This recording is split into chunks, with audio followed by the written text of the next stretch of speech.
नमस्कार दोस्तों, स्वागत करती हूँ आपका। एक गरीब ब्राह्मण था, उसको अपनी कन्या का विवाह करना था।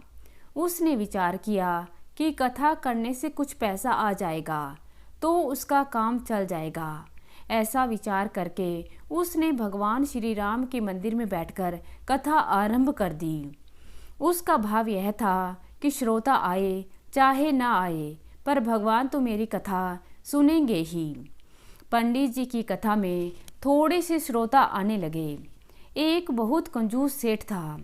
एक दिन वह मंदिर में आया। जब वह मंदिर की परिक्रमा कर रहा था तब उसको मंदिर के भीतर से कुछ आवाज़ आई। ऐसा लगा कि दो व्यक्ति आपस में बातें कर रहे हैं। सेठ ने कान लगाकर सुना। भगवान श्री राम हनुमान जी से कह रहे थे कि इस गरीब ब्राह्मण के लिए 100 रुपये का प्रबंध कर देना, जिससे कन्यादान ठीक हो जाए।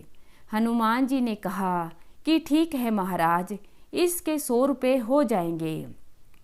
सेठ ने यह सुना तो वे कथा समाप्ति के बाद पंडित जी से मिले और उनसे कहा कि महाराज, कथा में रुपए पैदा हो रहे हैं कि नहीं। पंडित जी बोले कि श्रोता बहुत कम आते हैं, रुपए कैसे पैदा हों। सेठ ने कहा कि मेरी एक शर्त है, कथा में जितने रुपए आए वह मेरे को दे देना, मैं आपको 50 रुपये दे दूंगा। पंडित जी ने शर्त स्वीकार कर ली। उसने सोचा कि कथा में इतने रुपए तो आएंगे नहीं, पर सेठ जी से 50 रुपये तो मिल ही जाएंगे। पुराने ज़माने में 50 रुपये भी बहुत ज़्यादा होते थे। इधर सेठ की नीयत यह थी कि हनुमान जी भगवान की आज्ञा का पालन करके इसको 100 रुपये दिलाएंगे। वे 100 रुपये मुझे मिल जाएंगे और 50 रुपये मैं दे दूंगा, तो बाकी के 50 रुपये मेरे हो जाएंगे। जो लोभी आदमी होते हैं वे सदा रुपयों की ही बात सोचते हैं। इसलिए भगवान और हनुमान जी की बातें सुनकर भी सेठ में भगवान के प्रति भक्ति उत्पन्न नहीं हुई, उल्टे उसने लोभ को ही पकड़ा। कथा समाप्त होने पर सेठ पंडित जी के पास आया। उसे आशा थी कि आज 100 रुपये भेंट में आए होंगे। पंडित जी ने कहा कि भाई, आज तो भेंट बहुत थोड़ी ही आई है, बस 5-7 रुपये। सेठ बेचारा क्या करे। उसने अपने वायदे के अनुसार पंडित जी को 50 रुपये दे दिए। लेने के देने पड़ गए।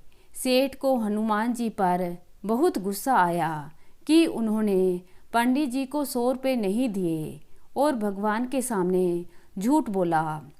वह मंदिर में गया और हनुमान जी की मूर्ति पर घूंसा मारा। घूंसा मारते ही सेठ का हाथ मूर्ति से चिपक गया।